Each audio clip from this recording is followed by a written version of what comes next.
jin gim jong abai lagam go tersem kyat perlu thaduku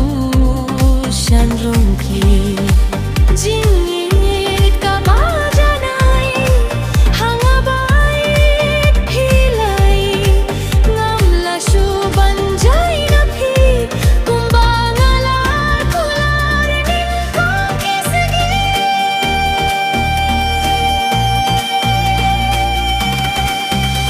Baye doi baye dei baye ei jonga ibapun sebayanga man laka minit man ka cinta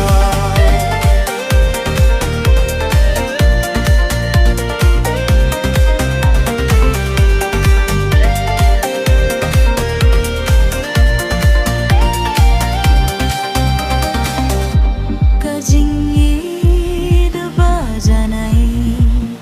hanga philai sakai mintai pindin kusulai Naduh min sim tang ba ngalarai hakut syadem ya pi